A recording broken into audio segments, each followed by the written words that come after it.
ਕਿਸੇ ਇੱਕ ਦੇ ਕੀਤੇ ਦੋਸ਼ 'ਚ ਦੂਜੇ ਨੂੰ ਫੜਨਾ ਕੋਈ ਯੋਗ ਤੇ ਚੰਗੀ ਗੱਲ ਨਹੀਂ ਹੈ। ਜਿਸ ਦਾ ਦੋਸ਼ ਹੋਵੇ ਉਸੇ ਨੂੰ ਸਜ਼ਾ ਦਿੱਤੀ ਜਾਵੇ, ਕਿਉਂਕਿ ਕਰੇ ਕੋਈ ਭਰੇ ਕੋਈ, ਇਹ ਗੱਲ ਨਿਆਂਪੂਰਵਕ ਨਹੀਂ ਕਹੀ ਜਾ ਸਕਦੀ। ਸੂਬਾ ਸਰਹੰਦ ਨੇ ਅਗਰ ਜ਼ੁਲਮ ਕੀਤਾ ਤਾਂ ਜ਼ਾਲਮ ਹੈ, ਉਸ ਦੇ ਜ਼ੁਲਮ ਨੂੰ ਮੁਸਲਮਾਨਾਂ ਨਾਲ ਜਾਂ ਇਸਲਾਮ ਕੌਮ ਨਾਲ ਜੋੜ ਕੇ ਨਹੀਂ ਦਿਖੇਗਾ। ਕਈ ਲੋਕਾਂ ਦਾ ਇਹ ਵਿਚਾਰ ਹੈ ਕਿ ਉਹਨਾਂ ਦੀਆਂ ਜਿਹੜੀਆਂ ਜੰਗਾਂ ਸੀ ਸਮੇਂ ਦੀ ਹਕੂਮਤ ਦੇ ਵਿਰੁੱਧ ਸੀਆਂ, ਪਰ ਸਿੱਖ ਇਤਿਹਾਸ ਦੱਸਦਾ ਹੈ ਕਿ ਸਮੇਂ ਦੀ ਹਕੂਮਤ ਦਾ ਗੁਰੂ ਸਾਹਿਬ ਨਾਲ ਜਾਂ ਗੁਰੂ ਸਾਹਿਬ ਦਾ ਸਮੇਂ ਦੀ ਹਕੂਮਤ ਨਾਲ ਕੋਈ ਸਿੱਧਾ ਝਗੜਾ ਨਹੀਂ ਸੀ, ਬਲਕਿ ਉਸ ਸਮੇਂ ਦੀ ਹਕੂਮਤ ਤੋਂ ਪਹਾੜੀ ਰਾਜਿਆਂ ਨੇ ਸਹਾਇਤਾ ਲਈ ਸੀ। ਅੱਛਾ। ਤੇ ਇਸ ਲਈ ਜਿਹੜੀਆਂ 13 ਲੜਾਈਆਂ ਨੇ ਉਹ ਗੁਰੂ ਸਾਹਿਬ ਦੀਆਂ ਪਹਾੜੀ ਰਾਜਿਆਂ ਨਾਲ ਨੇ। 14ਵੀਂ ਲੜਾਈ ਸੂਬੇ ਸਰਹੰਦ ਨਾਲ ਡਾਇਰੈਕਟ ਹੋਈ ਸੀ, ਔਰ ਇਹ ਜਿਹੜੀਆਂ ਲੜਾਈਆਂ ਸੀ ਗੁਰੂ ਸਾਹਿਬ ਨੇ ਸ਼ੁਰੂ ਕੀਤੀ ਸੀਆਂ। ਇਹ ਲੜਾਈਆਂ ਵੀ ਹਿੰਦੂ ਪਹਾੜੀ ਰਾਜਿਆਂ ਵੱਲੋਂ ਹੀ ਸ਼ੁਰੂ ਕੀਤੀਆਂ ਗਈਆਂ ਸੀ। ਸਤਿ ਸ਼੍ਰੀ ਅਕਾਲ ਦੋਸਤੋ, ਦਸੰਬਰ ਦਾ ਮਹੀਨਾ ਹੈ ਤੇ ਦਸੰਬਰ ਦੇ ਮਹੀਨੇ ਵਿੱਚ ਸਾਕਾ ਸਰਹੰਦ ਨੂੰ ਹਰ ਕੋਈ ਨਮਨ ਕਰਦਾ ਹੈ। ਅਸੀਂ ਪਹੁੰਚੇ ਮਾਲੇਰਕੋਟਲਾ, ਜਿੱਥੇ ਡਾਕਟਰ ਨਸੀਰ ਅਖਤਰ ਕੁਝ ਅਜਿਹੀਆਂ ਸੱਚਾਈਆਂ ਤੋਂ ਪਰਦਾ ਚੁੱਕਣ ਜਾ ਰਹੇ ਨੇ ਕਿ ਉਸ ਸਾਕੇ ਦੇ ਪਿਛੋਕੜ ਦਾ ਤੇ ਅੱਜ ਦੇ ਦੌਰ ਦੇ ਵਿੱਚ ਮੁਸਲਿਮ ਸਿੱਖ ਭਾਈਚਾਰੇ ਦੀ ਏਕਤਾ ਦਾ ਇੱਕ ਨਵਾਂ ਅਧਿਆਇ ਸ਼ੁਰੂ ਹੁੰਦਾ ਹੈ। ਉਸ ਵੇਲੇ ਕੀ ਕੁਝ ਵਾਪਰਿਆ, ਉਸ ਦੇ ਕੁਝ ਪੱਖ ਜਾਣਨ ਦੀ ਕੋਸ਼ਿਸ਼ ਕਰਾਂਗੇ। ਕੀ ਉਹਨਾਂ ਨੇ ਅਧਿਐਨ ਕੀਤਾ, ਕੀ ਲਿਖਤਾਂ ਵਿੱਚ ਲਿਖਿਆ ਗਿਆ ਹੈ। ਪਹਾੜੀ ਰਾਜਿਆਂ ਦਾ ਉਸ ਵੇਲੇ ਕਿੰਨਾ ਕਰੋ ਰੋਲ ਸੀ, ਜਾਂ ਫਿਰ ਮੁਗਲ ਸਾਮਰਾਜ ਦੀ ਗੱਲ ਕਰੀਏ ਜਾਂ ਫਿਰ ਇਸਲਾਮ ਦੀ ਗੱਲ ਕਰੀਏ, ਆਖਿਰ ਉਸ ਸ਼ਹੀਦੇ ਦੇ ਲਈ, ਉਸ ਸਾਕੇ ਦੇ ਲਈ ਜ਼ਿੰਮੇਵਾਰ ਕੌਣ ਸੀ। ਲਓ ਜੀ, ਤੁਹਾਨੂੰ ਲੈ ਕੇ ਚੱਲਦੇ ਹਾਂ ਮਾਲੇਰਕੋਟਲਾ ਤੋਂ ਡਾਕਟਰ ਨਸੀਰ ਅਖਤਰ ਹੁਣਾਂ ਦੇ ਕੋਲ।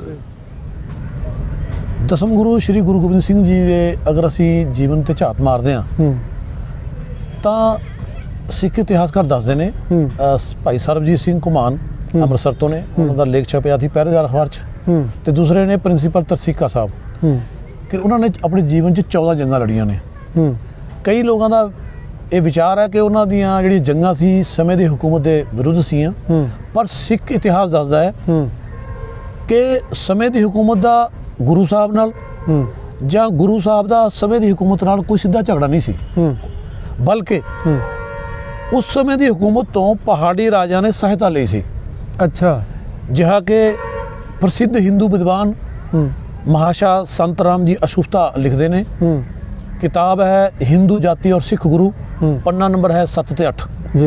जितने वाक़यात हैं और उनको श्री गुरु गोविंद सिंह जी की ज़िंदगी के साथ ताल्लुक़ है, संबंध है, उन सब में हिंदू पहाड़ी राजाओं के साथ जोर आजमाई पाई जाती है। अच्छा। गुरु साहब की तमाम उम्र हिंदू पहाड़ी राजाओं के साथ जंग में सर्फ हुई, जंग में गुजरी। अच्छा। ये मैं नहीं कह रहा कि हिंदू विद्वान कह रहे हैं जी। एक सिख विद्वान होए ने सुरिंदर सिंह जी गिल, उन्होंने लेख छपया थी अजीत अखबार जलंधर 19 जनवरी 1975, अकाली पत्र का जलंधर 19 जनवरी 1975। आख्या जाता है कि महाराज जी श्री गुरु गोबिंद सिंह जी समय की हुकूमत के विरुद्ध सन। ये गलत है। महाराज समय की हुकूमत के विरुद्ध नहीं सन। ये कहना कि गुरु साहब मुसलमानों को नफरत करते सन, पहले झूठ नालों वड्डा झूठ है, यानी कि पहला भी झूठ है, ये भी झूठ है। ਤੇ ਗੁਰੂ ਸਾਹਿਬ ਦੀ ਜਿਹੜੀ ਲੜਾਈਆਂ ਸੀਆਂ, ਇਤਿਹਾਸ ਦੱਸਦਾ ਵੀ ਉਹ 14 ਲੜਾਈਆਂ ਵਿੱਚੋਂ 13 ਲੜਾਈਆਂ ਹਿੰਦੂ ਪਹਾੜੀ ਰਾਜਿਆਂ ਦੇ ਖਿਲਾਫ ਸੀਆਂ। ਤੇ 14ਵੀਂ ਲੜਾਈ ਜਿਹੜੀ ਮੁਕਤਸਰ ਦੀ ਲੜਾਈ ਸੀ, ਜਦੋਂ ਗੁਰੂ ਸਾਹਿਬ ਨੇ ਜਫਰਨਾਮਾ ਲਿਖਿਆ ਸੀ ਔਰੰਗਜ਼ੇਬ ਨੂੰ, ਤੇ ਔਰੰਗਜ਼ੇਬ ਨੇ ਗੁਰੂ ਸਾਹਿਬ ਨੂੰ ਕਿਹਾ ਸੀ ਵੀ ਤੁਸੀਂ ਮੈਨੂੰ ਦੱਖਣ ਆ ਕੇ ਮਿਲੋ ਤੇ ਤੁਹਾਡੇ ਵਿਰੁੱਧ ਜੋ ਜਿਨ੍ਹਾਂ ਲੋਕਾਂ ਨੇ ਜ਼ੁਲਮ ਕੀਤਾ ਉਹਨਾਂ ਦੇ ਖਿਲਾਫ ਤੁਸੀਂ ਆਪ ਹੀ ਯੋਗ ਦੰਡ ਤਜਵੀਜ਼ ਕਰੋ। ਉਸ ਤੋਂ ਬਾਅਦ ਗੁਰੂ ਸਾਹਿਬ ਔਰੰਗਜ਼ੇਬ ਨਾਲ ਮਿਲਣ ਲਈ ਜਾ ਰਹੇ ਸੀ ਤੇ ਸੂਬਾ, ਕਿਉਂਕਿ ਉਹਨੇ ਇਹ ਧਰੋ ਆਪ ਕਮਾਇਆ ਸੀ ਪਹਾੜੀ ਰਾਜਿਆਂ ਦੇ ਪਿੱਛੇ ਲੱਗ ਕੇ, ਇਸ ਲਈ ਉਹਨੇ ਰੋਕਣ ਦੀ ਕੋਸ਼ਿਸ਼ ਕੀਤੀ ਸੀ। ਤੇ ਇਸ ਲਈ ਜਿਹੜੀਆਂ 13 ਲੜਾਈਆਂ ਨੇ ਉਹ ਗੁਰੂ ਸਾਹਿਬ ਦੀਆਂ ਪਹਾੜੀ ਰਾਜਿਆਂ ਨਾਲ ਨੇ। 14ਵੀਂ ਲੜਾਈ ਸੂਬੇ ਸਰਹੰਦ ਨਾਲ ਡਾਇਰੈਕਟ ਹੋਈ ਸੀ, ਔਰ ਇਹ ਜਿਹੜੀਆਂ ਲੜਾਈਆਂ ਸੀ ਗੁਰੂ ਸਾਹਿਬ ਨੇ ਨਹੀਂ ਸ਼ੁਰੂ ਕੀਤੀ ਸੀਆਂ, ਇਹ ਲੜਾਈਆਂ ਵੀ ਹਿੰਦੂ ਪਹਾੜੀ ਰਾਜਿਆਂ ਵੱਲੋਂ ਹੀ ਸ਼ੁਰੂ ਕੀਤੀਆਂ ਗਈਆਂ ਸੀ। ਨਹੀਂ, ਉਹਦੀ ਵਜ੍ਹਾ ਕੀ ਸੀ ਕਿ ਜਿਹੜੇ ਇਹ ਪਹਾੜੀ ਰਾਜੇ ਨੇ, ਜਿਵੇਂ ਕਿਹਾ ਜਾ ਰਿਹਾ ਵੀ ਹਿੰਦੂ ਸਨ, ਉਹ ਸਾਰੇ ਹਿੰਦੂ ਧਰਮ ਨਾਲ ਸੰਬੰਧਿਤ ਸਨ, ਕਿਉਂਕਿ ਹਿੰਦੂ ਧਰਮ ਦੇ ਵਿੱਚ ਬੜੇ ਚੰਗੇ ਧਰਮਾਤਮਾ ਮਹਾਤਮਾ ਵੀ ਹੋਏ ਨੇ, ਜਿਨ੍ਹਾਂ ਨੇ ਸਿੱਖ ਕੌਮ ਦੇ ਵਿੱਚ ਖਾਸ ਕਰਕੇ ਜਿਹੜੇ ਸ਼ਹੀਦ ਹੋਏ ਨੇ ਉਹਨਾਂ ਦੇ ਵਿੱਚ ਵੀ ਬੜਾ ਵੱਡਾ ਯੋਗਦਾਨ ਹੈ, ਉਹਨਾਂ ਦੀ ਗਿਣਤੀ ਬਹੁਤ ਜ਼ਿਆਦਾ ਹੈ। ਜੇਕਰ ਮੁਸਲਿਮ ਉਹਨਾਂ ਦੇ ਕਹਿ ਲਈਏ ਉਹਨਾਂ ਦੇ ਚੇਲੇ ਸਨ ਜਾਂ ਕਹਿ ਲਈਏ ਉਹਨਾਂ ਨੂੰ ਪਿਆਰ ਕਰਨ ਵਾਲੇ ਸਨ, ਉਹਨਾਂ ਦੇ ਭਗਤ ਸਨ, ਉਹਨਾਂ ਨੂੰ ਚਾਹੁੰਦੇ ਸਨ, ਤਾਂ ਹਿੰਦੂਆਂ ਦੀ ਵੀ ਬਰਾਬਰ ਗਿਣਤੀ ਸੀ। ਗੱਲ ਇਹ ਨਹੀਂ ਹੈ ਜਿਹੜਾ ਹਾਕਮ ਹੁੰਦਾ ਹੈ ਉਸ ਦੇ ਲਈ ਪਹਿਲਾਂ ਉਹਦੀ ਹਕੂਮਤ ਹੁੰਦੀ ਹੈ, ਧਰਮ ਮਗਰੋਂ ਹੁੰਦਾ ਹੈ ਜੀ, ਬਲਕਿ ਜਿਹੜੇ ਹਾਕਮ ਲੋਕ ਨੇ ਉਹ ਤਾਂ ਆਪਣੇ ਵਿਵਾਦ ਲਈ ਧਰਮ ਦਾ ਇਸਤੇਮਾਲ ਕਰਦੇ ਰਹੇ ਨੇ ਤੇ ਅੱਜ ਵੀ ਕਰ ਰਹੇ ਨੇ। ਇਸ ਲਈ ਉਹਨਾਂ ਨੂੰ ਧਰਮ ਨਾਲ ਨਹੀਂ ਜੋੜਿਆ ਜਾ ਸਕਦਾ। ਮੈਂ ਇਸ ਕਰਕੇ ਕਿਹਾ ਵੀ ਪਤਾ ਲੱਗੇ ਪਹਾੜੀ ਰਾਜੇ ਕੌਣ ਸਨ, ਕਿਉਂਕਿ ਇੱਕ ਹਾਕਮ ਦੂਸਰੇ ਬੰਦੇ ਦੀ ਵੱਧਦੀ ਹੋਈ ਤਾਕਤ ਨੂੰ ਸਹਿਣ ਨਹੀਂ ਕਰ ਸਕਦਾ, ਪਹਿਲੀ ਗੱਲ। ਦੂਸਰੀ ਗੱਲ, ਜਿਹੜੇ ਗੁਰੂ ਸਾਹਿਬ ਤੇ ਉਹ ਇੱਕ ਦਾ ਉਪਦੇਸ਼ ਦੇ ਰਹੇ ਤੇ ਤੇ ਦੂਸਰੇ ਪਾਸੇ ਅਨੇਕਾਂ ਦੀ ਗੱਲ ਕੀਤੀ ਜਾਂਦੀ ਸੀ। ਇਸ ਕਰਕੇ ਇਹ ਧਰਮ ਦੇ ਅਸੂਲ ਦਾ ਟਕਰਾਓ ਸੀ। ਇਸ ਲਈ ਉਹਨਾਂ ਨੇ ਇਸ ਜੰਗਾਂ ਦੀ ਸ਼ੁਰੂਆਤ ਕੀਤੀ ਸੀ, ਜਿਹਾ ਕਿ ਬਚਿੱਤਰ ਨਾਟਕ ਗੁਰੂ ਸਾਹਿਬ ਆਪ ਫਰਮਾਉਂਦੇ ਨੇ। ਦੂਸਰੀ ਜਗ੍ਹਾ ਹੈਗਾ ਜਫਰਨਾਮਾ ਸਟੀਕ ਪੰਨਾ ਨੰਬਰ 14 ਤੇ ਵੀ ਲਿਖਿਆ ਫਤਿਹ ਸ਼ਾਹ, ਜਿਹੜਾ ਰਾਜਾ ਦੀ ਫਤਿਹ ਸ਼ਾਹ ਸ਼੍ਰੀਨਗਰ ਗੜਵਾਲ ਦਾ ਰਾਜਾ ਆਕਰਨ ਫੌਜ ਲੈ ਕੇ ਗੁਰੂ ਸਾਹਿਬ ਪਰ ਆ ਗਿਆ। ਇਸ ਪ੍ਰਕਾਰ ਪਹਾੜੀ ਰਾਜੇ ਤਾਂ ਸਿੱਖਾਂ ਦੇ ਅਤਿਅੰਤ ਵਿਰੋਧੀ ਹੋ ਗਏ। ਤੇ ਇੱਕ ਕਿਤਾਬ ਹੋਰ ਹੈ ਜੀਵਨ ਕਥਾ ਪੰਨਾ ਨੰਬਰ 85 ਦੇ ਪ੍ਰੋਫੈਸਰ ਕਰਤਾਰ ਸਿੰਘ ਐਮਏ ਲਿਖਦੇ ਨੇ, ਪਹਾੜੀ ਰਾਜੇ ਤਾਂ ਮਜ਼ਹਬੀ ਖਿਆਲਾਂ ਕਰਕੇ ਗੁਰੂ ਜੀ ਦੇ ਮਿਸ਼ਨ ਦੇ ਵਿਰੋਧੀ ਸਨ। ਅੱਛਾ, ਮੈਂ ਆਪਣੇ ਵੱਲੋਂ ਨਹੀਂ ਕੁਝ ਕਹਿ ਰਿਹਾ, ਲੋਕ ਕਹਿੰਦੇ ਨਾ, ਮੇਰੀ ਜਿਹੜੀ ਆਧਾਰ ਹੈ ਉਹ ਸਿੱਖ ਲਿਟਰੇਚਰ ਹੈ। ਸਿੱਖ ਲਿਟਰੇਚਰ ਦੇ ਆਧਾਰ ਤੇ ਮੈਂ ਘਟਨਾਵਾਂ ਪੇਸ਼ ਕਰ ਰਿਹਾ ਜੋ ਸਿੱਖ ਇਤਿਹਾਸਕਾਰਾਂ ਨੇ ਆਪ ਹੀ ਵਰਣਨ ਕੀਤੀਆਂ ਨੇ। ਇਹ ਤਾਂ ਹੋ ਗਿਆ ਇਤਿਹਾਸ ਦੇ ਪੱਖ ਤੋਂ। ਹੁਣ ਆਪਾਂ ਦੇਖਦੇ ਹਾਂ ਵੀ ਗੁਰੂ ਸਾਹਿਬ ਆਪਣੀ ਲੜਾਈਆਂ ਬਾਰੇ ਕੀ ਕਹਿੰਦੇ ਨੇ। ਇਤਿਹਾਸ ਦੱਸਦਾ ਹੈ ਕਿ ਜਦੋਂ 13 ਲੜਾਈਆਂ ਗੁਰੂ ਸਾਹਿਬ ਦੀਆਂ ਹੋ ਗਈਆਂ ਤੇ ਗੁਰੂ ਸਾਹਿਬ ਨੇ 13 ਲੜਾਈਆਂ ਤੋਂ ਬਾਅਦ ਜਫਰਨਾਮਾ ਲਿਖਿਆ ਔਰੰਗਜ਼ੇਬ ਨੂੰ। ਔਰ ਗੁਰੂ ਸਾਹਿਬ ਆਪਣੇ ਜਫਰਨਾਮੇ ਦੇ ਕੀ ਲਿਖਦੇ ਨੇ ਲੜਾਈਆਂ ਬਾਰੇ, ਉਹ ਆਪਾਂ ਦੇਖ ਲੈਂਦੇ ਹਾਂ। ਉਹਨਾਂ ਦਾ ਇੱਕ ਸ਼ੇਰ ਹੈ, ਜਫਰਨਾਮੇ ਦਾ ਸ਼ਲੋਕ ਹੈ ਇੱਕ, ਮਨਮ ਕੁਸ਼ਤਨਮ ਕੋਹੀਆ ਪੁਰਫਿਤਨ, ਕਿ ਉਹ ਬੁੱਤ ਪ੍ਰਸਤਨ ਮਨ ਬੁੱਤ ਸ਼ਿਕਨ। ਮਨਮ ਮੇਰੀਆਂ, ਕੁਸ਼ਤਨਮ ਲੜਾਈਆਂ ਨੇ, ਕੋਹੀਆ ਪਹਾੜੀਆਂ ਨਾਲ, ਪੁਰਫਿਤਨ ਜਿਹੜੇ ਕਿ ਫਸਾਦਾਂ ਨਾਲ ਭਰੇ ਹੋਏ ਨੇ। ਮਤਲਬ ਹੈ ਵੀ ਉਹਨਾਂ ਨੇ ਫਸਾਦ ਸ਼ੁਰੂ ਕੀਤੇ ਨੇ। ਇਹ ਗੁਰੂ ਸਾਹਿਬ ਦੱਸਦੇ ਨੇ। ਦੇਖੋ ਤੁਸੀਂ ਇੱਥੇ ਵਿਚਾਰਨ ਵਾਲੀ ਗੱਲ ਇਹ ਹੈ, ਮੈਂ ਲੋਕਾਂ ਨੂੰ ਵੀ ਕਹੂੰਗਾ, ਬੁੱਧੀਜੀਵੀਆਂ ਨੂੰ ਵੀ, ਵਿਦਵਾਨਾਂ ਨੂੰ ਵੀ ਉਹ ਗੱਲ ਨੂੰ ਵਿਚਾਰਨ, ਕਿਉਂਕਿ ਜਦੋਂ ਗੁਰੂ ਸਾਹਿਬ ਦੀ ਫਰਮਾਨ ਆ ਗਿਆ, ਗੁਰੂ ਸਾਹਿਬ ਦਾ ਫਰਮਾਨ ਬਾਣੀ ਹੈ ਤੇ ਜਿਹੜਾ ਬਾਕੀ ਇਤਿਹਾਸਕਾਰਾਂ ਦਾ ਇਤਿਹਾਸ ਹੈ ਉਹ ਕਹਾਣੀ ਹੈ। ਜਦ ਬਾਣੀ ਆ ਜਾਵੇ ਫਿਰ ਕਹਾਣੀ ਦੀ ਕੋਈ ਵੈਲਿਊ ਨਹੀਂ ਰਹਿ ਜਾਂਦੀ। ਠੀਕ ਹੈ ਨਹੀਂ। ਹੁਣ ਗੁਰੂ ਸਾਹਿਬ ਦੇਖੋ ਕੀ ਕਹਿ ਰਹੇ ਨੇ, ਮਨਮ ਕੁਸ਼ਤਨਮ ਕੋਹੀਆ ਪੁਰਫਿਤਨ, ਮੇਰੀਆਂ ਲੜਾਈਆਂ ਹਨ ਪਹਾੜੀਆਂ ਨਾਲ। 13 ਲੜਾਈਆਂ ਤੋਂ ਬਾਅਦ ਕਹਿ ਰਹੇ ਨੇ। ਗੁਰੂ ਸਾਹਿਬ ਨੇ ਇਹ ਨਹੀਂ ਕਿਹਾ ਮੇਰੀ ਸਮੇਂ ਦੀ ਹੁਕਮ ਨਾਲ ਲੜਾਈਆਂ ਨੇ। ਔਰ ਲੜਾਈਆਂ ਦਾ ਕਾਰਨ ਵੀ ਦੱਸਣੇ, ਲੜਾਈਆਂ ਕਿਉਂ ਨੇ, ਕਿ ਉਹ ਬੁੱਤ ਪ੍ਰਸਤਨ ਮਨ ਬੁੱਤ ਸ਼ਿਕਨ, ਕਿਉਂਕਿ ਉਹ ਮੂਰਤੀ ਪੂਜਕ ਨੇ ਤੇ ਮੈਂ ਮੂਰਤੀਆਂ ਨੂੰ ਤੋੜਨ ਵਾਲਾ ਹਾਂ, ਭਾਵ ਕਿ ਮੈਂ ਮੂਰਤੀ ਪੂਜਾ ਦਾ ਖੰਡਨ ਕਰਦਾ। ਗੁਰਮਤਿ ਸੁਧਾਰਕ ਦੀ ਕਿਤਾਬ ਹੈ ਭਾਈ ਕਾਨ ਸਿੰਘ ਨਾਭਾ ਦੀ, ਉਹਦੇ ਪੰਨਾ ਨੰਬਰ 153 ਤੇ ਭਾਈ ਕਾਨ ਸਿੰਘ ਨਾਭਾ ਗੁਰੂ ਸਾਹਿਬ ਦੇ ਇਸ ਪਵਿੱਤਰ ਵਚਨ ਦਾ, ਵਾਕ ਦਾ ਵਿਆਖਿਆ ਕਰਦੇ ਹੋਏ ਲਿਖਦੇ ਨੇ कि गुरु साहब ने फरमाया, मैं फसाद से भरे हुए पहाड़ियों को मारने वाला हूँ। क्यों? क्योंकि वो मूर्ति पूजक है और मैं मूर्तियों को तोड़ने वाला हूँ। भाव ये कि मैं मूर्ति पूजा का खंडन करता हूँ। इस कथन से साफ मालूम होता है कि गुरु साहब का पहाड़ी राजाओं के साथ नीति संबंधी सियासी कोई विवाद न था। केवल धर्म के असूल पर विरोध होकर जंग हुआ। केवल धर्म के असूल पर विरोध होकर जंग हुआ। वो धर्म का असूल केड़ा सी? उधर एक दी पूजा का उपदेश थी, इधर अनेक दी पूजा सी। ये थी वो बुनियादी कारण जिहड़ा विश्वास दा मुढ़ला विश्वास, क्योंकि दुनिया च इंसानी तो बाद जिहड़ी सब तो वड्डी सांझ हुंदी है वो रब दी एकता दी सांझ है। इत्थे टकराओ सी दोनों पासे ते इस जिहड़ियां लड़ाइयां शुरू होईयां धर्म दियां, पहाड़ी राजा ने इन्हां नूं आहिस्ता आहिस्ता समय की हुकूमत नाल जोड़ता, क्योंकि समय की हुकूमत बाई चांस उस वेले मुगल सीगे, वो इस्लाम धर्म नाल संबंध रखते थे। इस तरह ये लड़ाइयां मुसलमानों नाल और इस्लाम नाल जोड़ दित्तियां गईयां। डॉक्टर साहब बेशक तुसीं सिख इतिहास तो ही सारी गलबात जिहड़ी है ध्यान च रख के गलबात अपनी अगे वधा रहे हो। जेकर गल कीती जावे मुस्लिम हुक्मरान दी, तां छोटे साहिबजादियां नूं मुस्लिम हुक्मरान ने ही उन्होंने तसीहे दे के उन्होंने शहीद करवाया गया सी। इस तरह ये तो नहीं हो सकता कि एक मुस्लिम धर्म नाल संबंधित जिहड़ा हुक्मरान है वो बच जाए। जे तुहाडी गलबात नूं आपां वेखीए तो उत्थों इस तरह लगता कि हिंदू जिहड़े सन राजे उन्हां दी सारा कुछ सी इस दे पिछे, जिवें ज़्यादा लड़ाइयां उन्हां नाल होईयां ने। देखो मैं तुहाडे बहुत अच्छा सवाल कीता है। मेरी यार तुहाडी लड़ाई हो पई किसी गल पिछे, आपां पड़ोसी थे दोवें, तुसीं सिख धर्म नाल बिलोंग करदे हो, मैं मुसलमान करदे हां ते तुसीं मेरे तो ताकतवर थे। मैंने की कीता, शहर दे दूसरे शहर दे किसी जिहड़े सपारी किलर हुंदे ने उन्हां नूं 5 लाख रुपया दित्ता, अपनी मदद ते बुला लिया ते वो आए, उन्होंने तुहानूं नुकसान पहुँचाया, तुहानूं मार कुट के चले गए। तो तुसीं मुजरम दा मैं है ना, वो मेरी सपोर्ट ते आए ने। इसी तरह ही बिल्कुल जे तुसीं देखो पहाड़ी राजियां दी लड़ाइयां चल रही सी और ये कई विद्वानां ने लिखिया। एक किताब है सिखां लई हिंदू चंगे या मुसलमान, 1966 छपी थी, भाई नरिंदर सिंह भलेर ने लिखी थी। तो दूसरिया किताबां ने कई जिहदे विच लिखा गया है सिख इतिहासकारां दियां ਕਿ ਜਦੋਂ ਇਹ ਲੜਾਈਆਂ ਚੱਲਦੀਆਂ ਰਹੀਆਂ ਤੇ ਪਹਾੜੀ ਰਾਜਾ ਨੂੰ ਇਹ ਨਿਸ਼ਚਾ ਹੋ ਗਿਆ ਕਿ ਗੁਰੂ ਸਾਹਿਬ ਤੇ ਜਿੱਤ ਪ੍ਰਾਪਤ ਨਹੀਂ ਕਰ ਸਕਦੇ, ਤਾਂ ਉਹਨਾਂ ਨੇ ਸੂਬੇ ਸਰਹੰਦ ਕੋਲ ਮਦਦ ਲਈ ਗੁਹਾਰ ਲਗਾਈ। ਜਿਵੇਂ ਮੈਂ ਤੁਹਾਨੂੰ ਦੱਸਿਆ ਵੀ ਮੈਂ ਜਦ ਦੇਖਿਆ ਮੈਂ ਤੁਹਾਡੇ ਨੂੰ ਨਹੀਂ ਜਿੱਤ ਸਕਦਾ ਤਾਂ ਮੈंने ਲੋਕਾਂ ਤੋਂ ਮਦਦ ਦੀ।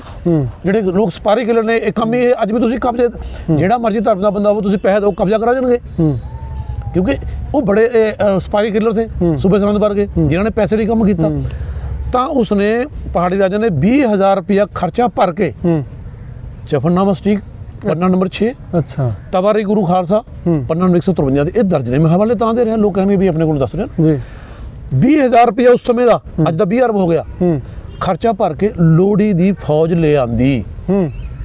ਇਸ ਤਰ੍ਹਾਂ ਉਸ ਸਮੇਂ ਦੀ ਹੁਕੂਮਤ ਇਹਨਾਂ ਜੰਗਾਂ ਯੁੱਧਾਂ 'ਚ ਰਲ ਗਈ। ਨਹੀਂ ਤਾਂ ਉਸ ਦਾ ਇਸ ਤੋਂ ਪਹਿਲਾਂ ਗੁਰੂ ਸਾਹਿਬ ਨਾਲ ਕੋਈ ਸਿੱਧਾ ਝਗੜਾ ਨਹੀਂ ਸੀ। ਸਮਝੇ ਨਹੀਂ ਗੱਲ? ਇਹ ਵੀ ਉਹ ਫੌਜ ਲੈ ਕੇ ਆਂਦੀ ਗਈ ਜਦ ਕਿ 17 ਲੜਾਈਆਂ ਜਾਂ 11-13 ਲੜਾਈਆਂ ਹੋ ਚੁੱਕੀਆਂ ਸੀ। ਇਸ ਲਈ ਉਹ ਸੂਬਾ ਸਰਹੰਦ ਮਦਦ ਪਰ ਆਇਆ, ਕਿਉਂਕਿ ਸੂਬੇ ਸਰਹੰਦ ਨੂੰ ਪੈਸਾ ਦਿੱਤਾ ਗਿਆ 20,000 ਜਿਹੜਾ ਲਿਖਿਆ ਗਿਆ। ਬਾਕੀ ਅੰਡਰ ਟੇਬਲ ਕਿੰਨਾ ਦਿੱਤਾ ਗਿਆ ਉਹਦੇ ਆਪਾਂ ਅੰਦਾਜ਼ਾ ਨਹੀਂ ਲਾ ਸਕਦੇ ਜੀ।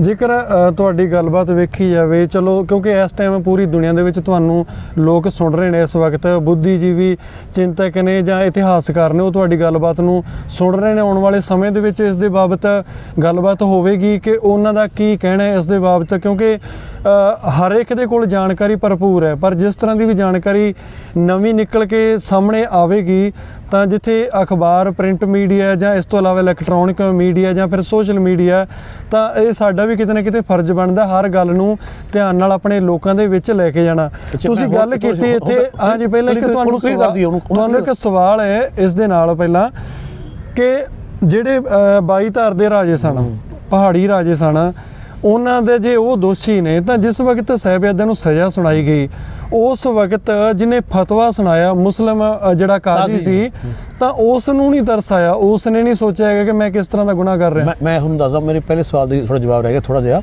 ਦੇਖੋ, ਬਿਲਕੁਲ ਸੂਬੇ ਸਰਹੰਦ ਦੇ ਰਾਜ 'ਚ ਕੰਮ ਹੋਇਆ, ਉਹਨੇ ਕਰਵਾਇਆ ਇਹ ਜੀ। ਲੇਕਿਨ ਗੁਰਬਾਣੀ ਇਹ ਕਹਿੰਦੀ ਹੈ, ਸ਼੍ਰੀ ਗੁਰੂ ਗ੍ਰੰਥ ਸਾਹਿਬ ਆਸਾ ਮਹੱਲਾ 5ਵਾਂ ਅੰਗ 407, ਐਕਰ ਕਰੇ ਸੋ ਐਕਰ ਪਾਏ, ਕੋਈ ਨਾ ਪਕੜੀ ਕਿਸੇ ਥਾਏ। ਕਿਸੇ ਇੱਕ ਦੇ ਕੀਤੇ ਦੋਸ਼ 'ਚ ਦੂਜੇ ਨੂੰ ਫੜਨਾ ਕੋਈ ਯੋਗ ਤੇ ਚੰਗੀ ਗੱਲ ਨਹੀਂ ਹੈ। ਜਿਸ ਦਾ ਦੋਸ਼ ਹੋਵੇ ਉਸੇ ਨੂੰ ਸਜ਼ਾ ਦਿੱਤੀ ਜਾਵੇ, ਕਿਉਂਕਿ ਕਰੇ ਕੋਈ ਭਰੇ ਕੋਈ, ਇਹ ਗੱਲ ਨਿਆਂਪੂਰਵਕ ਨਹੀਂ ਕਹੀ ਜਾ ਸਕਦੀ। ਸੂਬਾ ਸਰਹੰਦ ਨੇ ਅਗਰ ਜ਼ੁਲਮ ਕੀਤਾ ਤਾਂ ਜ਼ਾਲਮ ਹੈ, ਉਸ ਦੇ ਜ਼ੁਲਮ ਨੂੰ ਮੁਸਲਮਾਨਾਂ ਨਾਲ ਜਾਂ ਇਸਲਾਮ ਕੌਮ ਨਾਲ ਜੋੜ ਕੇ ਨਹੀਂ ਦੇਖਿਆ ਜਾ ਸਕਦਾ। ਕਿਉਂਕਿ ਮੈਂ ਉਹਦੀ ਉਦਾਹਰਨ ਦਿੰਦਾ, 47 ਤੋਂ ਬਾਅਦ, ਪਾਰਟੀਸ਼ਨ ਤੋਂ ਬਾਅਦ ਜਿਹੜਾ ਪੰਜਾਬ ਆ ਸਾਡਾ ਅਜੋਕਾ ਪੰਜਾਬ 'ਚ ਲਗਾਤਾਰ ਸਿੱਖ ਧਰਮ ਨਾਲ ਸੰਬੰਧਿਤ ਸੱਜਣ ਹੀ ਇੱਥੇ ਦਾ ਮੁੱਖ ਮੰਤਰੀ ਬਣਦਾ ਆ ਰਿਹਾ, ਚਾਹੇ ਕਿਸੇ ਪਾਰਟੀ ਦੇ। ਪਰ ਉਸਦੇ ਰਾਜ ਵਿੱਚ ਕਿੰਨੇ ਵਾਰੀ ਸਿੱਖਾਂ ਤੇ ਜ਼ੁਲਮ ਹੋਇਆ। ਗੁਰਦੁਆਰਾ ਸਾਹਿਬ ਦੀਆਂ ਬੇਅਦਬੀਆਂ ਹੋਈਆਂ ਨੇ, ਗੁਰੂ ਗ੍ਰੰਥ ਸਾਹਿਬ ਦੀਆਂ ਬੇਅਦਬੀਆਂ ਹੋਈਆਂ ਨੇ। ਸੂਬੇ ਦਾ ਸਿੱਖ ਮੁੱਖ ਮੰਤਰੀ ਸਿੱਖ ਧਰਮ ਨਾਲ ਸੰਬੰਧਿਤ, ਸੂਬੇ ਦੀ ਪੁਲਿਸ ਸਿੱਖ ਧਰਮ ਨਾਲ ਸੰਬੰਧਿਤ, ਬਿਊਰੋਕਰੇਟ ਆਫੀਸਰ ਸਿੱਖ ਧਰਮ ਨਾਲ ਸੰਬੰਧਿਤ। ਕੀ ਹੁਣ ਤੁਸੀਂ ਇਸ ਜ਼ੁਲਮ ਨੂੰ, ਇਸ ਵਧੀਕੀ ਨੂੰ ਸਿੱਖ ਧਰਮ ਜਾਂ ਸਿੱਖ ਕੌਮ ਨਾਲ ਜੋੜ ਸਕਦੇ ਹੋ? ਨਹੀਂ ਜੋੜ ਸਕਦੇ, ਠੀਕ ਹੈ ਨੀ। ਭਾਵੇਂ ਸੂਬੇ ਦਾ ਮੁੱਖ ਮੰਤਰੀ ਸਿੱਖ ਧਰਮ ਨਾਲ ਸੰਬੰਧਿਤ ਹੁੰਦਾ ਹੈ, ਇਸੇ ਤਰ੍ਹਾਂ ਹੀ ਕਿਸੇ ਵੀ ਮੁਗਲ ਜਾਂ ਹਾਕਮ ਦੇ ਕੀਤੇ ਜ਼ੁਲਮ ਜਾਂ ਵਧੀਕੀ ਨੂੰ ਇਸਲਾਮ ਜਾਂ ਮੁਸਲਮਾਨ ਕੌਮ ਨਾਲ ਜੋੜ ਕੇ ਨਹੀਂ ਦੇਖਿਆ ਜਾ ਸਕਦਾ। ਪਹਿਲੀ ਗੱਲ ਇਹ। ਇਸ ਲਈ ਅਗਰ ਸੂਬੇ ਸਰਹੰਦ ਨੇ ਕੋਈ ਜ਼ੁਲਮ ਕੀਤਾ ਤਾਂ ਉਹ ਜ਼ਾਲਮ ਹੈ। ਤੇ ਦੂਸਰੀ ਗੱਲ ਜਿਹੜੀ ਤੁਸੀਂ ਦੱਸੀ, ਹੁਣ ਸਵਾਲ ਕੀਤਾ ਹੈ ਵੀ ਉਸ ਕਾਜ਼ੀ ਨੇ ਫੈਸਲਾ ਸੁਣਾਇਆ, ਇਹ ਜਵਾਬ ਹੀ ਗਲਤ ਹੈ।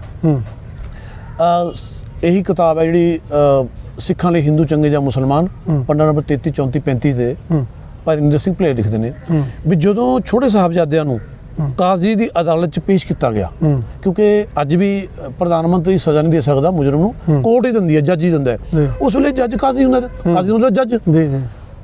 ਤਾਂ ਮੈਂ ਉਹਨੂੰ ਸ਼ਬਦ ਕੋਡ ਕਰਦਾ ਜੋ ਭਾਈ ਇੰਦਰ ਸਿੰਘ ਭਲੇ ਲਿਖੇ ਨੇ। ਸੂਬੇ ਸਰਹੰਦ ਨੇ ਕਿਹਾ ਕਾਜ਼ੀ ਸਾਹਿਬ ਨੂੰ ਵੀ ਇਹਨਾਂ ਨੂੰ ਛੋਟੇ ਸਾਹਿਬਜ਼ਾਦਿਆਂ ਨੂੰ ਸ਼ਰਅ ਅਨੁਸਾਰ ਕਿਹੜੀ ਸਜ਼ਾ ਦਿੱਤੀ ਜਾ ਸਕਦੀ ਹੈ, ਜੇ ਤੁਸੀਂ ਗੱਲ ਕੀਤੀ ਹੈ। ਤਾਂ ਕਾਜ਼ੀ ਸਾਹਿਬ ਦਾ ਜਵਾਬ ਇਹ ਸੀ, ਹਜ਼ੂਰ ਇੰਨੇ ਮਾਸੂਮ ਬੱਚਿਆਂ ਲਈ ਜਿਨ੍ਹਾਂ ਦੇ ਵਿਰੁੱਧ ਕੋਈ ਨਿੱਜੀ ਜੁਰਮ ਵੀ ਹੈ ਨਹੀਂ, ਇਸਲਾਮੀ ਸ਼ਰਅ ਵਿੱਚ ਕੋਈ ਸਜ਼ਾ ਤਜਵੀਜ਼ ਹੀ ਨਹੀਂ ਕੀਤੀ ਗਈ। ਇੰਨੇ ਮਾਸੂਮ ਬੱਚਿਆਂ ਲਈ ਜਿਨ੍ਹਾਂ ਦੇ ਵਿਰੁੱਧ ਕੋਈ ਨਿੱਜੀ ਜੁਰਮ ਵੀ ਹੈ ਨਹੀਂ, ਇਸਲਾਮੀ ਸ਼ਰਅ ਵਿੱਚ ਕੋਈ ਸਜ਼ਾ ਤਜਵੀਜ਼ ਹੀ ਨਹੀਂ ਕੀਤੀ ਗਈ। ਇਸਲਾਮੀ ਸ਼ਰਅ 'ਚ ਸਜ਼ਾ ਹੈ ਹੀ ਨਹੀਂ, ਪਰ ਦਿੱਤੀ ਕਿਵੇਂ ਜਾ ਸਕਦੀ ਹੈ? ਇਸ ਤੋਂ ਬਾਅਦ ਜਦ ਸੂਬੇ ਸਰਹੰਦ ਨੇ ਦੇਖਿਆ, ਕਿਉਂਕਿ ਸੂਬੇ ਸਰਹੰਦ ਜਿਹੜਾ ਸੀਗਾ ਉਹ ਉਹਨੂੰ ਪੈਸੇ ਦੇ ਕੇ ਜਿਵੇਂ ਪਹਾੜੀ ਰਾਜੇ ਨੇ ਖਰੀਦ ਲਿਆ ਸੀ ਤੇ ਉਹਦਾ ਜਿਹੜਾ ਖਾਸ ਸਲਾਹਕਾਰ ਸੀ ਦੀਵਾਨ ਸੁੱਚਾਨੰਦ ਵਜ਼ੀਰ ਵੀ ਥਾ, ਉਹ ਪਹਾੜੀ ਰਾਜਿਆਂ ਦਾ ਦਰ ਪਰਦਾ ਆਲਾਕਾਰ ਸੀ, ਉਹਦਾ ਖਾਸ ਬੰਦਾ ਸੀ। ਰਾਜੇ ਜਿਹੜੇ ਹੁੰਦੇ ਨੇ ਇਹ ਆਪਣੇ ਸਲਾਹਕਾਰਾਂ ਪਰ ਚੱਲਦੇ ਹੁੰਦੇ ਨੇ, ਅੱਜ ਵੀ ਆਪਾਂ ਦੇਖਦੇ ਹਾਂ। ਤਾਂ ਸੂਬੇ ਸਰਹੰਦ ਨੇ ਉਸ ਵੇਲੇ ਜਿਹੜੀ ਕਚਹਿਰੀ ਉਹਦੀ ਮੌਜੂਦ ਸੀ ਨਵਾਬ ਮਲੇਰਕੋਟਲਾ, ਸ਼ੇਰ ਮੁਹੰਮਦ ਖਾਨ ਨੂੰ ਕਿਹਾ ਵੀ ਗੁਰੂ ਸਾਹਿਬ ਨੇ ਤੇਰੇ ਭਰਾ ਨੂੰ ਨਾਹਰ ਖਾਨ ਨੂੰ ਕਤਲ ਕੀਤਾ, ਤੂੰ ਆਪਣੇ ਬਾਪ ਭਾਈ ਦਾ ਬਦਲਾ ਲੈ ਲੈ। ਤਾਂ ਨਵਾਬ ਮਲੇਰਕੋਟਲਾ ਨੇ ਕਿਹਾ नहीं, बदला ही लेना होगा तो लेंगे बाप से, महफूज रखे खुदा हमें ऐसे पाप से। क्योंकि अल्लाह रहमान ने लिखा भी मेरी लड़ाई है मेरे तो पिता तो लूँगा, जंग के मैदान च लूँगा, ये तो मासूम बच्चे ने। क्योंकि इस्लाम के धर्म अनुसार 7 और 9 साल का बच्चा मासूम है, ਜਿਹਦੇ ਪਰ ਕੋਈ ਸ਼ਰਤ ਲਾਗੂ ਨਹੀਂ ਹੁੰਦੀ। ਅਸੀਂ ਬੱਚੇ ਨੂੰ ਨਮਾਜ਼ ਪੜ੍ਹਨ ਵੀ 13 ਸਾਲ ਦੇ ਨੂੰ ਕਹਿੰਦੇ ਆ, ਜਦੋਂ ਬਾਲਗ ਹੋ ਜਾਂਦਾ ਕੋਈ ਸ਼ਰਤ ਲਾਗੂ ਨਹੀਂ ਹੁੰਦੀ, ਠੀਕ ਹੈ ਨੀ। 7-9 ਸਾਲ ਬੱਚੇ ਬਹੁਤ ਮਾਸੂਮ ਥੇ, ਮਾਸੂਮ ਉਹਨੂੰ ਕਿਹਾ ਜਾਂਦਾ ਜਿਹਦੇ ਪਰ ਕੋਈ ਸ਼ਰਤ ਲਾਗੂ ਨਹੀਂ ਹੁੰਦੀ। ਤੇ ਇਸ ਲਈ ਮੇਰੀ ਲੜਾਈ ਤਾਂ ਨਾਲ ਹੈ ਹੀ ਨਹੀਂ, ਤਾਂ ਮਾਸੂਮ ਬੱਚੇ ਨੇ। ਹੁਣ ਜਦ ਕੋਰਟ ਦਾ ਇਹ ਫੈਸਲਾ ਵੱਡਾ ਹੋਣਾ ਹੀ ਦਾ, ਜਾਂ ਉਹਨਾਂ ਕੋਲ ਉਜ਼ਰ ਨਹੀਂ ਦਾ ਸਾਹਿਬਜ਼ਾਦੇ ਨੂੰ ਦੇਣ ਦਾ, ਸਜ਼ਾ ਦੇਣ ਦਾ, ਤਾਂ ਇਹ ਪੂਰਾ ਹੋ ਚੁੱਕਿਆ ਸੀ ਵੀ ਇਹਨੂੰ ਛੱਡਿਆ ਜਾਊਗਾ। ਤਾਂ ਉਸ ਵੇਲੇ ਬਾਜ਼ੀ ਹੱਥੋਂ ਜਾਂਦੀ ਵੇਖ ਕੇ ਦੀਵਾਨ ਸੁੱਚਾਨੰਦ ਨੇ, ਜਿਹੜਾ ਕਿ ਦੱਸਿਆ ਸੀ ਪਹਿਲਾਂ ਮੈਨੇ ਪਹਾੜੀ ਰਾਜਿਆਂ ਦਾ ਆਲਾਕਾਰ ਸੀ, ਉਹਨੇ ਸੂਬੇ ਸਰਹੰਦ ਨੂੰ ਇਹ ਕਿਹਾ ਕਿ ਹਜ਼ੂਰ ਸੱਪ ਦੇ ਬੱਚੇ ਸਪੋਲੀਏ ਹੁੰਦੇ ਨੇ, ਇਹ ਬੜੇ ਹੋ ਕੇ ਸੱਪ ਬਣਨਗੇ ਤੇ ਨੁਕਸਾਨ ਵੱਡਾ ਨੁਕਸਾਨ ਪਹੁੰਚਾਉਣਗੇ, ਇਸ ਲਈ ਇਹਨਾਂ ਨੂੰ ਹੁਣੇ ਹੀ ਖਤਮ ਕਰ ਦੇਣਾ ਚਾਹੀਦਾ। ਜਦ ਸੂਬੇ ਸਰਹੰਦ ਦੀਵਾਨ ਸੁੱਚਾਨੰਦ ਦੇ ਭੜਕਾਉਣ ਤੇ ਬਾਰ-ਬਾਰ ਸੂਬਾ ਸਰਹੰਦ ਸਜ਼ਾ ਦੇਣ ਲਈ ਤਿਆਰ ਹੋ ਗਿਆ, ਤਾਂ ਨਵਾਬ ਸ਼ੇਰ ਮੁਹੰਮਦ ਖਾਨ ਨੇ ਕਿਹਾ ਕਿ ਸੂਬਿਆ ਤੇਰੀ ਲੜਾਈ ਤੇਰਾਂ ਦੇ ਪਿਤਾ ਨਾਲ ਹੈ, ਇਹਨਾਂ ਮਾਸੂਮ ਬੱਚਿਆਂ ਨੇ ਤੇਰਾ ਕੀ ਵਿਗਾੜਿਆ? ਅਗਰ ਤੂੰ ਇਹਨਾਂ ਪਰ ਜ਼ੁਲਮ ਕਰਦਾ ਤਾਂ ਯਾਦ ਰੱਖ ਜਿੱਥੇ ਮਾਸੂਮਾਂ ਤੇ ਜ਼ੁਲਮ ਹੁੰਦਾ, ਦੇਖੋ ਬਾਰ-ਬਾਰ ਕਹਿੰਦਾ ਮਾਸੂਮਾਂ ਪਰ ਤਾਂ ਸਜ਼ਾ ਹੀ ਨਹੀਂ ਕੋਈ, ਉੱਥੇ ਰੱਬ ਦਾ ਕਹਿਰ ਨਾਜ਼ਲ ਹੁੰਦਾ ਹੈ। ਇਹ ਕਹਿੰਦਾ ਹੋਇਆ ਉਹ ਸੂਬੇ ਸਰਹੰਦ ਦੀ ਜਿਹੜੀ ਕੋਰਟ ਸੀ ਉਹਨੂੰ ਵਾਕਆਊਟ ਕਰ ਗਿਆ ਸੀ। ਤੇ ਮੰਨ ਲਿਆ ਜਾਵੇ ਵੀ ਚਲੋ ਉਹ ਉੱਥੋਂ ਬਾਹਰ ਚਲੇ ਗਏ, ਅਦਾਲਤ ਦੇ ਵਿੱਚੋਂ ਕਹਿ ਲਈਏ ਤਾਂ ਉਹਦੇ ਹੁਕਮਾਦੂਲੀ ਕੀਤੀ ਉਹਨਾਂ ਨੇ ਸੂਬਾ ਸਰਹੰਦ ਦੀ, ਤਾਂ ਫਿਰ ਉਸ ਕਾਜੀ ਨਾਲ ਨਹੀਂ ਕੁਝ ਹੋਇਆ? ਜਾਂ ਤੁਸੀਂ ਕੋਈ ਪੁਰਾਣਾ ਜਿਹੜਾ ਸਿੱਖ ਇਤਿਹਾਸ ਨਾਲ, ਸਿੱਖ ਗੁਰੂ ਸਾਹਿਬਾਨਾਂ ਦੇ ਉਸ ਕਾਲ ਦੇ ਦੌਰਾਨ ਕੋਈ, ਚਾਹੇ ਉਹ ਮੁਸਲਮਾਨ ਦਾ ਇਤਿਹਾਸ ਲਿਖਿਆ ਹੋਵੇ, ਚਾਹੇ ਕਿਸੇ ਹਿੰਦੂ ਨੇ ਲੇਖਕ ਨੇ ਲਿਖਿਆ ਹੋਵੇ, ਜਾਂ ਕਿਸੇ ਵੀ ਹੋਰ ਨੇ, ਤੁਸੀਂ ਉਹਨਾਂ ਨੂੰ ਉਸ ਵਕਤ ਦੀਆਂ ਘਟਨਾਵਾਂ ਨੂੰ ਕਦੀ ਮਿਲਾ ਕੇ ਵੇਖਿਆ? ਦੇਖੋ ਮੈਂ ਤਾਂ ਕਿਸੇ ਮੁਸਲਮਾਨ ਦਾ ਹਵਾਲਾ ਦਿੰਦਾ ਹੀ ਨਹੀਂ ਹੈਗਾ, ਕਿਉਂਕਿ ਮੇਰੇ ਪਰ ਕਿਹਾ ਜਾਂਦਾ ਵੀ ਇਹ ਡਿਫੈਂਡ ਕਰਦਾ ਹੈ ਮੁਸਲਮਾਨਾਂ ਨੂੰ, ਇਸਲਾਮ ਨੂੰ। ਕਿਉਂਕਿ ਜੇ ਬੰਦਾ ਅਸੀਂ ਇਨਸਾਫ ਦੀ ਕੁਰਸੀ ਤੇ ਬੈਠਦੇ ਹਾਂ ਨਾ, ਫਿਰ ਸਾਨੂੰ ਧਰਮ ਦੇਖਿਆ ਜਾਂਦਾ ਹੁੰਦਾ, ਔਰ ਇਸਲਾਮ ਇਹ ਕਹਿੰਦਾ ਵੀ ਤੁਹਾਨੂੰ ਕਿਸੇ ਦੀ ਦੁਸ਼ਮਣੀ ਇਨਸਾਫ ਕਰਨ ਤੋਂ ਰੋਕ ਦੇਵੇ। ਜਦ ਇਨਸਾਫ ਦੀ ਗੱਲ ਤਾਂ ਇਨਸਾਫ ਹੀ ਕਰਨਾ ਚਾਹੀਦਾ। ਮੈਂ ਤਾਂ ਤੁਹਾਨੂੰ ਦੱਸਦਾ, ਮੈਂ ਸਿੱਖ ਵਿਦਵਾਨ ਦਾ ਹਵਾਲਾ ਦੇ ਰਿਹਾ, ਉਹਨਾਂ ਨੇ ਲਿਖਿਆ ਵੀ ਕਾਜ਼ੀ ਨੇ ਤਾਂ ਇਹ ਫੈਸਲਾ ਦਿੱਤਾ ਸੀ ਕਿ ਇੰਨੇ ਮਾਸੂਮ ਬੱਚਿਆਂ ਲਈ ਇਸਲਾਮੀ ਸ਼ਰਅ ਸਜ਼ਾ ਹੈ ਹੀ ਨਹੀਂ। ਅਗਰ ਕਾਜ਼ੀ साहबजादों के खिलाफ फतवा दिंदा तो मुजरम था, क्योंकि काजी अथॉरिटी नहीं है, कोई मौलवी अथॉरिटी नहीं है, अथॉरिटी है कुरान शरीफ और हदीस। देखो उदाहरण दे देना, आप इंडिया च रहने अपने लिए जिहड़ा हिंदुस्तान का संविधान है, कॉन्स्टिट्यूशन है, वो अथॉरिटी है। जिहड़ा बंदा इस कानून की संविधान की पालना करता अच्छा नागरिक है, जिहड़ा तोड़दा मुजरम है। इसी तरह इस्लाम का संविधान है, कॉन्स्टिट्यूशन है, कुरान और हदीस, जिहड़े दी सिक्ख्यावां नूं पालना करदा है वो सच्चा मुसलमान है। जो तोड़दा मुजरम है, काजी का बाप है जी, ठीक है नहीं। इसलिए अगर काजी फैसला दिंदा तो मुजरम कहलाउंदा, ठीक है नहीं। काजी ने फैसला यही दिता जो मैं तुहानूं दस्सिया, सिख विद्वान दे अनुसार दस्सिया। फिर जिहड़े सूबे सरहंद जिहड़े हाकम हुंदे ने ये फिर तोड़ मरोड़ के अपने जिहड़े मफाद हो कराउंदे ने जी।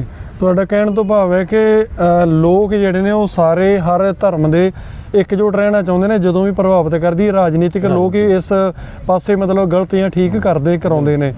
ਤੁਸੀਂ ਸਿੱਖ ਮੁਸਲਿਮ ਸੰਸਥਾ ਚਲਾਉਂਦੇ ਹੋ, ਕਿ ਸਿੱਖਾਂ ਤੋਂ ਇਲਾਵਾ ਹਿੰਦੂਆਂ ਨਾਲ ਵੀ ਇਹ ਸੰਸਥਾ ਭਾਈਚਾਰਕ ਸਾਂਝ ਨੂੰ ਅੱਗੇ ਵਧਾਉਣ ਲਈ ਕੋਈ ਕਾਰਜ ਕਰਦੀ ਹੈ? ਦੇਖੋ ਇਸਲਾਮ ਦੀ ਇਹ ਸਿੱਖਿਆ ਹੈ, ਹਜ਼ਰਤ ਮੁਹੰਮਦ ਸਾਹਿਬ ਦਾ ਫਰਮਾਨ ਹੈ ਸਾਹਿਬ ਦਾ, ਸਾਰੀ ਜਿਹੜੀ ਮਖਲੂਕ ਹੈ, ਲੁਕਾਈ ਹੈ ਇਨਸਾਨੀਅਤ, ਇਹ ਰੱਬ ਦਾ ਪਰਿਵਾਰ ਹੈ ਜੀ।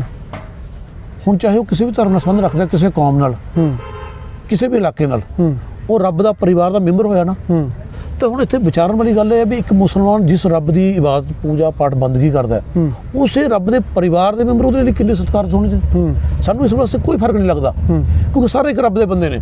ਔਰ ਕੁਰਾਨ ਨੇ ਕਿਹਾ ਹੈ, ਉਹਦਾ ਚੈਪਟਰ ਅਲ ਹੁਜਰਾਤ, ਉਹਦੀ ਆਇਤ ਨੰਬਰ 13, ਯਾ ਅਯੁਹਨ ਨਾਸੁ ਇੰਨਾ ਖਲਕਨਾकुम ਮਿਨ ज़करिन व उनसा, हे ਲੋਕੋ, हे ਇਨਸਾਨੋ, ਮੁਸਲਮਾਨੋਂ ਨਹੀਂ ਕਿਹਾ, ਅਸੀਂ ਤੁਹਾਨੂੰ ਸਾਰਿਆਂ ਨੂੰ ਇੱਕ ਆਦਮੀ ਅਤੇ ਇੱਕ ਔਰਤ ਤੋਂ ਪੈਦਾ ਕੀਤਾ ਹੈ।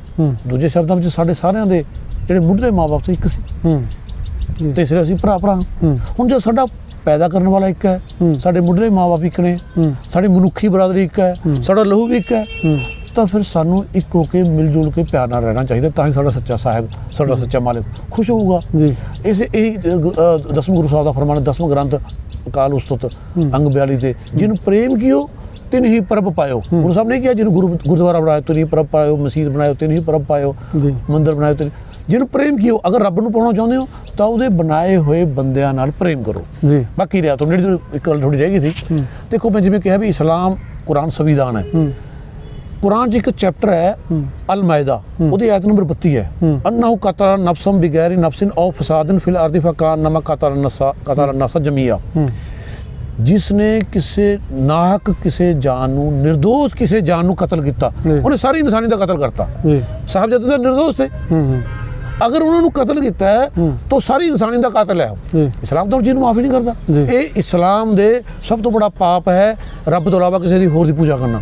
ਉਸ ਤੋਂ ਬਾਅਦ ਜਿਹੜੇ ਵੱਡੇ ਵੱਡੇ ਪਾਪ ਕਹੇ ਗਏ ਨੇ ਇਸਲਾਮ, ਉਹਨਾਂ 'ਚ ਇੱਕ ਪਾਪ ਹੈ ਕਿਸੇ ਨਿਰਦੋਸ਼ ਦਾ ਕਤਲ ਕਰਨਾ। ਤੇ ਹੁਣ ਇਸਲਾਮ ਨੂੰ ਕੀ ਸੋਚੂਗਾ, ਕੀ ਕਹੂਗਾ, ਕਿਉਂਕਿ ਉਹ ਨਿਰਦੋਸ਼ ਦੇ ਬੱਚੇ थे। ਇਸਲਾਮੀ ਸ਼ਰੀਅਤ 'ਚ ਕੋਈ ਸਜ਼ਾ ਨਹੀਂ ਹੈਗੀ।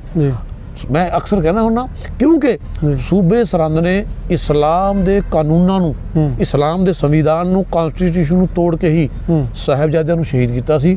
ਇਸ ਲਈ ਉਹ ਇਸਲਾਮ ਦਾ ਮੁਜਰਮ ਪਹਿਲਾਂ ਹੈ, ਸਿੱਖੀ ਦਾ ਮੁਜਰਮ ਬਾਅਦ 'ਚ ਹੈ। ਸੋ ਦੋਸਤੋ, ਇਹ ਸਨ ਮਾਲੇਰਕੋਟਲਾ ਤੋਂ ਡਾਕਟਰ ਨਸੀਰ ਅਖਤਰ, ਜਿਨ੍ਹਾਂ ਨੇ ਕਿ ਮੁਸਲਿਮ ਸਿੱਖ ਭਾਈਚਾਰਕ ਏਕਤਾ ਸਮੇਲਤਾ ਨੂੰ ਵਧਾਉਣ ਵਿੱਚ ਬਹੁਤ ਵੱਡਾ ਯੋਗਦਾਨ ਪਾਇਆ ਹੋਇਆ ਹੈ।